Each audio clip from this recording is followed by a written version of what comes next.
Shalom Bapak Ibu dan saudara-saudara terkasih dalam Yesus Kristus. Berjumpa kembali dengan saya Stefanus Rianto Aji dalam Bulan Kitab Suci Nasional 2021 dengan tema utama Yesus Sahabat Perjalanan Kita. Pada kesempatan ini saya akan membahas pertemuan ketiga Bulan Kitab Suci Nasional 2021, Yesus Sahabat bagi yang menderita, dengan bacaan dari Injil Lukas bab 10 ayat 25 sampai dengan 37, orang Samaria yang murah hati. Bapak, Ibu, dan saudara sekalian, kalau kita melihat tema utama dan subtema Bulan Kitab Suci Nasional 2021 ini, kita sangat menyadari betapa gereja itu menyatu dengan masyarakat. Betapa gereja itu merasakan apa yang dialami masyarakat. Dan melalui Bulan Kitab Suci Nasional ini, gereja coba membantu memberikan solusi apa yang harus dilakukan dalam situasi pandemi seperti saat ini. Bapak, Ibu, dan saudara sekalian, mari kita coba mulai dari tema utama Yesus Sahabat Perjalanan Kita. Kalau Yesus sahabat perjalanan kita, semestinya kita juga harus menjadi sahabat Yesus. Sahabat bisa diartikan sebagai orang yang selalu ada, orang yang selalu mendukung, dan orang yang selalu mengasihi kita. Kita mungkin bisa merefleksikan dalam perjalanan hidup kita, apakah Yesus sahabat itu sering atau pernah mendukung kita, atau dalam perjalanan kita Yesus sahabat itu sering atau pernah mengasihi kita, atau bahkan Yesus sahabat itu selalu ada dalam perjalanan hidup kita. Bentuk Yesus sahabat dalam perjalanan kita dan Yesus sahabat bagi yang menderita ini akan menjadi role model dan panutan kita dalam menghadapi pandemi COVID saat ini. Mari kita lanjut dengan melihat perikop Lukas 10 ayat 25 sampai dengan 37 tentang orang Samaria yang murah hati. Perikop ini sudah sangat terkenal. Saya percaya bahwa Bapak, Ibu, dan saudara sekalian sudah sering mendengar dalam misa-misa harian atau misa pada hari Minggu di gereja. Atau bahkan mungkin Bapak, Ibu, dan saudara sekalian sudah pernah berkali-kali membacanya langsung dari kitab suci. Perikop ini diawali dengan seorang ahli Taurat yang bertanya kepada Yesus, "Guru, apa yang harus kuperbuat untuk memperoleh hidup kekal?" Yesus tahu apa yang ada di hati ahli Taurat tersebut. Dan Yesus menjawab dengan pertanyaan, "Apa yang tertulis dalam hukum Taurat dan apa yang kamu baca?" Dengan lantang ahli Taurat tersebut menjawab, "Kasihilah Tuhan Allahmu dengan segenap hatimu, dengan segenap jiwamu, dengan segenap kekuatanmu, dengan segenap akal budimu, dan kasihilah sesamamu manusia seperti dirimu sendiri." "Benar," jawab Yesus kepada ahli Taurat tersebut, "perbuatlah." Di sini Yesus sedikit menyinggung ahli Taurat yang hanya seringkali berhenti pada membaca kitab Taurat, tapi tidak pernah untuk berbuat seperti apa yang dibaca. Bapak, Ibu, saudara sekalian, kita juga diingatkan agar kita juga jangan berhenti sampai tahu atau baca saja, tetapi kita juga harus berbuat. Perikop ini dilanjutkan dengan pertanyaan ahli Taurat, "Guru, siapa sesamaku itu?" Pertanyaan ini membuat Yesus bercerita tentang orang Samaria yang murah hati. Kisah orang Samaria yang murah hati ini dimulai dari seorang yang berjalan dari Yerusalem ke Yeriko, dan di tengah jalan dia dirampok, kemudian dia terluka dan dibiarkan dalam keadaan terluka di pinggir jalan. Kemudian diceritakan ada seorang imam yang lewat ke tempat itu tetapi tidak menaruh perhatian dan lewat begitu saja. Demikian juga seorang Lewi yang lewat di daerah itu lewat begitu saja juga. Sampai akhirnya ada seorang Samaria yang lewat ke tempat itu, dia berhenti, dia membantu membalut luka, menyembuhkan, dan membawa orang yang dirampok itu sampai akhirnya sembuh. Singkat cerita, pada akhir cerita ini Yesus bertanya kepada ahli Taurat itu, siapa dari ketiga orang itu yang merupakan sesama orang yang dirampok? Orang ahli Taurat itu menjawab, orang Samaria yang murah hati.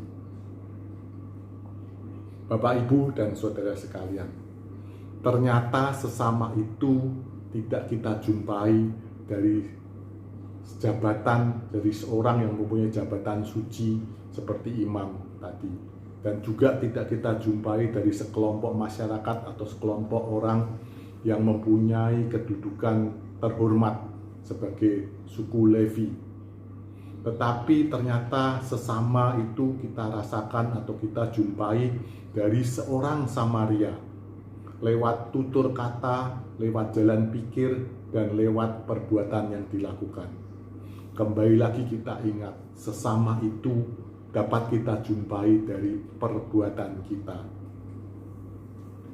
Bapak, Ibu, dan saudara terkasih dalam Yesus Kristus, perikop orang Samaria yang murah hati ini sering ditafsirkan bahwa orang Samaria tersebut adalah Yesus sendiri. Kalau orang Samaria itu adalah Yesus sendiri, dan Yesus adalah sahabat perjalanan kita, dan Yesus adalah sahabat bagi yang menderita, kita sepertinya perlu mengetahui apa yang dilakukan oleh orang Samaria tersebut yang merupakan Yesus itu. Coba kita menelaah lebih lanjut apa yang dilakukan orang Samaria tersebut. Ketika orang Samaria tersebut menjumpai orang yang terluka di pinggir jalan, dia mencoba membalut luka orang tersebut. Kita bisa merefleksikan dalam kehidupan kita saat ini ketika menghadapi situasi pandemi. Kalau kita menjumpai orang yang ada kemungkinan positif COVID, kita bisa menanyakan kepada orang tersebut apakah dia sudah pasti positif, apakah dia sudah swab, apakah dia sudah PCR. Terus kita bisa tunjukkan juga di mana tempat PCR atau swab yang ada. Kembali ke orang Samaria, setelah membalut luka, orang Samaria tersebut menyiram luka tersebut dengan minyak dan anggur. Berarti orang Samaria tersebut memberikan perawatan lanjutan kepada orang tersebut. Kalau kita refleksikan dalam kehidupan pandemi saat ini, setelah kita tahu orang tersebut positif COVID, kita bisa menanyakan kepada orang tersebut apakah dia sudah mempunyai obat standar untuk penyembuh COVID, atau barangkali kita bisa menunjukkan di mana bisa mendapatkan obat tersebut, atau bahkan kita bisa memberikan obat tersebut kepada orang penderita COVID itu. Kalau kita melihat lanjutan apa yang dilakukan orang Samaria setelah dia menyiram dengan anggur dan minyak, dia mengangkat orang Samaria itu di atas keledainya dan membawanya ke penginapan. Kalau kita refleksikan dalam situasi pandemi ini, setelah kita tahu kita memberi obat kepada orang yang COVID itu, mungkin kita bisa membantu orang tersebut, kita bawa ke rumah sakit atau ke tempat isoman, atau paling nggak ke tempat di mana dia bisa diselamatkan. Tapi ternyata tidak cukup sampai di situ. Orang Samaria itu masih memberikan 2 dinar kepada pemilik penginapan untuk merawat orang itu sampai sembuh. Ini kalau kita refleksikan dalam situasi saat ini, setelah kita membawa orang tersebut ke rumah sakit, kita juga bisa memberikan bantuan pengobatan atau bahkan kita membiayai orang tersebut sampai sembuh. Bapak, Ibu, dan saudara sekalian, kita sekarang bisa melihat role model orang Samaria yang ditafsirkan sebagai Yesus itu, apa yang dilakukan dia terhadap sesamanya, dan apa yang kita bisa teladani untuk kita lakukan dalam situasi pandemi seperti saat ini. Ada satu pemikiran atau satu logika yang mengatakan bahwa tindakan orang Samaria menolong orang yang dirampok tersebut kurang bijaksana. Karena apa? Karena menolong orang yang dirampok itu sangat berisiko. Bisa jadi orang Samaria tersebut dikira yang merampok, atau bisa jadi orang Samaria itu akan menjadi korban perampokan berikutnya. Demikian juga kalau kita tafsirkan dalam situasi saat ini di masa pandemi. Kalau kita menolong orang yang positif COVID, itu juga sangat berisiko. Bisa jadi kita tertular COVID, atau bisa jadi juga kita tertular dan lebih parah daripada orang yang sakit COVID itu tersebut. Sehingga orang jadi enggan, orang jadi punya hambatan, punya halangan untuk memberikan bantuan kepada sesama. Tapi Bapak, Ibu, dan saudara sekalian, kita mesti ingat apa yang Yesus katakan dalam Lukas 9 ayat 23. Bahwa untuk mengikuti Dia kita harus menyangkal diri, memikul salib, dan berjalan mengikuti Dia. Kalau kita berani menyangkal diri, memikul salib, itu adalah seperti tadi yang kita berani menghadapi risiko-risiko terberat yang harus kita hadapi ketika kita ingin memberikan pertolongan kepada sesama kita. Tapi kita yakin, Bapak, Ibu, dan saudara sekalian, kalau kita menderita atau kita bersama dengan Yesus sebagai sahabat kita dalam perjalanan kita juga akan diselamatkan dan kita juga akan dibangkitkan bersama dengan Yesus. Bapak, Ibu, dan saudara sekalian, contoh ini selaras dengan arah dasar pastoral Keuskupan Agung Jakarta pada tahun ini, yaitu semakin mengasihi, semakin terlibat, dan semakin menjadi berkat. Bapak, Ibu, dan saudara sekalian, dengan rahmat Tuhan kita Yesus Kristus dan dengan niat kita yang kuat untuk bertindak mengasihi atau bertingkah laku untuk membantu sesama, semoga apa yang dicontohkan dari perikop orang Samaria yang murah hati itu dapat menjadi contoh kita untuk menghadapi pandemi saat ini. Terima kasih, Tuhan memberkati. Amin.